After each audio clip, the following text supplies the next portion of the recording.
నమస్తే, welcome to our channel. So ప్రస్తుతం మనతో పాటు ఉన్నారు అపోలో హాస్పిటల్స్ నుంచి senior consultant gynae oncologist doctor Sai Lakshmi Diana గారు ఉన్నారు. మేడంతో మాట్లాడి కంప్లీట్ డీటెయిల్స్ తెలుసుకుందాం. నమస్తే మేడం. నమస్తే అండి. సో మేడం, జనరల్గా మనం ప్రతి ఇంట్లో ఒక చిన్న స్థాయి, ఒక మిడిల్ క్లాస్ కంటే ఒక పేదవాడి దగ్గర నుంచి ఒక హై రేంజ్ క్లాస్ వరకు అందరి ఇంట్లో ఈ ఫ్రిడ్జ్ అనేది చాలా కామన్. రకరకాల ఫ్రిడ్జ్ కూడా వస్తున్నాయి. సో డబల్ డోర్ అని, సింగిల్ డోర్ అని, పెద్ద పెద్ద బీరువాల్లాగా అయిపోతున్నాయి. సో మనము ఫ్రిడ్జ్లో ప్రతి ఒక్క వస్తువు పెట్టుకుంటున్నాం ఈ రోజుల్లో. అంటే పిండి, ఫ్రూట్స్, వెజిటేబుల్స్ అన్నీ పెట్టుకుంటున్నాం. సో ఎస్పెషల్లీ ఫ్రిడ్జ్లో ఉండాల్సిన ఐటమ్స్ ఏంటి, ఉండకూడని ఐటమ్స్ ఏంటి? సో దీనివల్ల మీరు అంటున్నారు కదా, ఎక్కువగా ఫ్రిడ్జ్లో స్టోర్ చేసుకుంటే హెల్త్ ప్రాబ్లమ్స్ ఎక్కువ వస్తాయి, ఎస్పెషల్లీ క్యాన్సర్స్ కూడా వస్తున్నాయి అని చెప్పుకొస్తున్నారు కదా. సో దీని గురించి ఏం చెప్తారు మేడం? బేసికలీ అండి, ఫ్రిడ్జ్లో పెడితే మనం ఎలా అంటే కూరలు, అన్నం మిగిలిపోయిన ఫ్రిడ్జ్లో పెట్టి మళ్ళీ నెక్స్ట్ డే వేడి చేసుకున్నాం, 2 రోజుల తర్వాత మళ్ళీ వేడి చేసుకున్నాం తింటున్నాము. సో ప్రాబ్లం ఫ్రిడ్జ్లో పెట్టడం కాదు, ప్రాబ్లం ఏంటి అంటే మళ్ళీ దాన్ని రీహీట్ చేయటం. ఓకే. అండ్ ఈ రీహీట్ చేసినప్పుడు ఏదన్నా కూడా ఆయిల్ కానీ, మసాలాస్ కానీ, స్పైసెస్ కానీ రీహీట్ చేసినప్పుడు న్యూట్రిషనల్ వాల్యూ తగ్గిపోతుంది. దాంట్లో ఉన్న విటమిన్స్, మినరల్స్ అవి చనిపోతాయి. అండ్ ఆయిల్ కానీ మళ్ళీ రీహీట్ అయితే మళ్ళీ దాంట్లో నుంచి వచ్చే కెమికల్స్ మూలంగా ఆరోగ్యం పాడవుతుంది. ఓకే. సో ఇప్పుడు మీరు ఫ్రిడ్జ్లో పెరుగు పెట్టుకున్నారు, మజ్జిగ పెట్టుకున్నారు, జ్యూస్ పెట్టుకున్నారు, అవి అలాగే తీసి చల్లగా తిన్నారు, బాగుంది, that is fine, that is not a problem. But ఫ్రిడ్జ్లో కూర పెట్టుకున్నారు, రీహీట్ చేశారు, దాంట్లో మళ్ళీ కొన్ని కెమికల్స్ రిలీజ్ అయినాయి ఆ రీహీట్ మూలంగా, ఆ కెమికల్స్ మళ్ళీ మీరు ఇంజెస్ట్ చేశారు, మళ్ళీ కొంచెం కూర మిగిలిందని మళ్ళీ దాన్ని ఫ్రిడ్జ్లో పెట్టారు, మళ్ళీ దాన్ని ఇంకోసారి రీహీట్ చేశారు. సో ఫ్రిడ్జ్లో పెట్టడం ఎందుకంటే మళ్ళీ దాన్ని ఇంకోసారి మనం వాడుకోవచ్చు అని. ఓకే. కొన్ని పదార్థాలు అందుకే పెట్టుకుంటున్నాము, అది చల్లగా ఉంటుంది అన్న ఒక్క రీజన్ కాదు, అది ఎక్కువ రోజులు స్టోర్ చేయొచ్చు. So we are repeatedly reheating. అది హీట్ అయిందాన్ని మళ్ళీ హీట్ చేసి వండిన రోజు పెట్టాము, మళ్ళీ హీట్ చేసాము, మళ్ళీ మిగిలిందని మళ్ళీ హీట్ చేసాము.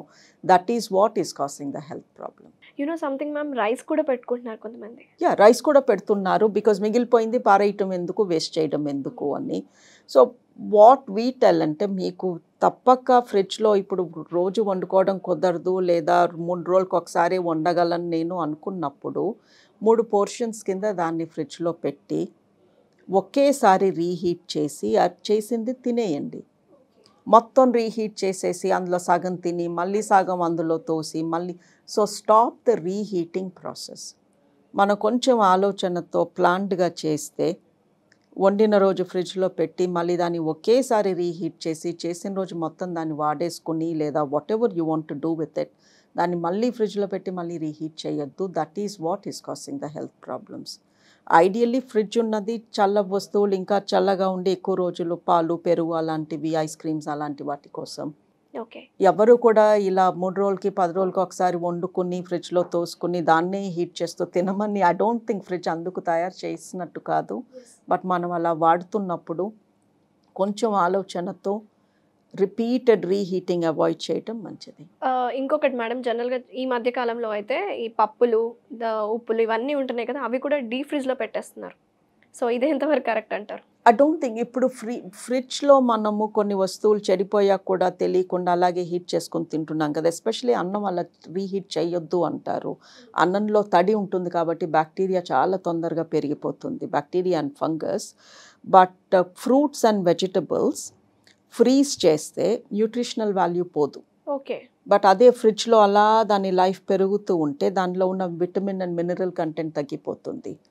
అట్లా అన్ని కందిపప్పులు, మినపప్పులు పెట్టుకుంటే అడ్వాంటేజ్ నాకు తెలీదు. బట్ పచ్చి కూరగాయలు కానీ మీకు చాలా ఎక్కువ క్వాంటిటీ ఉన్నప్పుడు వాటిని వెంటనే స్నాప్ ఫ్రీజ్ చేసి ఫ్రీజర్లో పెడితే దాని న్యూట్రిషనల్ వాల్యూ పోదు అంటారు. బట్ ఐ థింక్ మీరు అన్నట్టు ఈ పప్పులు, ఇవన్నీ మసాలాలు ఎందుకు పెడుతున్నారంటే పురుగులు పడుతున్నాయి బయట పెడితే అని. Exactly ma'am. అది దానికోసం ఫ్రిడ్జ్, అసలు పురుగులు పట్టకుండా వాళ్ళ అమ్మాలి, కానీ పురుగులు పట్టేస్తున్నాయి అని మనం ఫ్రీజర్లో పెట్టుకోవడం I don't do it. But అందులో తప్పేమీ లేదేమో. ఓకే. బట్ న్యూట్రిషనల్ వాల్యూ అండి ఫ్రీజర్లో పెడితే పోదు. బట్ దాన్ని డిఫ్రాస్ట్ చేశాక, ఓకే, ఇప్పుడు ఒక కూరగాయ ఫ్రీజర్లో పెట్టారు, దాన్ని తీసి అది మెత్తగా అయిపోయి నార్మల్ టెంపరేచర్కి వచ్చాక మళ్ళీ దాన్ని పొరపాటున కూడా ఫ్రీజర్లో పెట్టకూడదు, వాడేసుకోవాలి. అండ్ ఇంకొకటి మేడం, లైక్ వాటర్ మిలన్స్ కానీ ఏదైనా ఫ్రూట్స్ని కట్ చేసేసి అండ్ డైరెక్ట్గా తోసేస్తూ ఉంటారు ఫ్రిడ్జ్లో.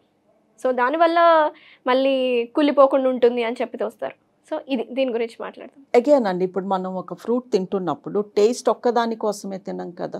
ఎస్, అందులో విటమిన్ సి ఉంది, విటమిన్ బి కాంప్లెక్స్ ఉందనో, విటమిన్ ఏ ఉందనో తింటున్నాం కదా, మంచిది అని తింటున్నాము.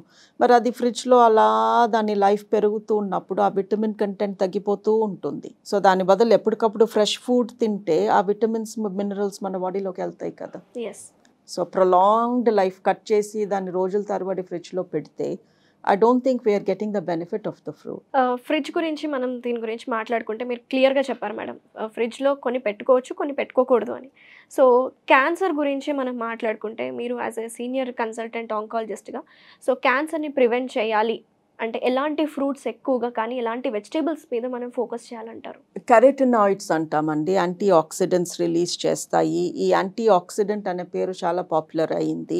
ఈ యాంటీ ఆక్సిడెంట్ మూలంగా మన బాడీలో క్యాన్సర్ కణాలు తయారవుతుంటే ఈ యాంటీ ఆక్సిడెంట్స్ వాటిని చంపేస్తాయి, క్యాన్సర్ కణాలు పోతాయి, మన ఇమ్యూనిటీ పెరుగుతుంది అని.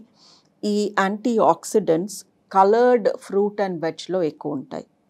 సో ఏ ఫ్రూట్ కన్నా రంగు ఉంటాయి, ఎర్ర రంగు, పచ్చ రంగు, orange, pink colour like grapes and watermelon and beetroots, colour ఉన్న any fruit or vegetable is very rich in antioxidants. And pumpkin, that's meant to be very good. But అలాని కలర్ లేదు అని జామకాయో గ్రీన్ గ్రేప్స్ మంచివి కావు అని కాదు. I don't think ఈ ప్రపంచంలో మంచిది కాని ఫ్రూట్ ఆర్ వెజిటబుల్ అనేది లేదు.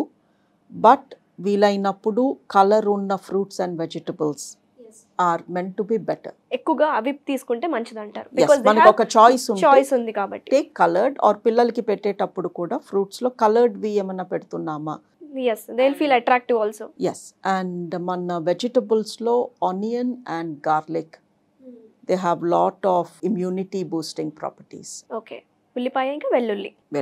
Yes, and turmeric.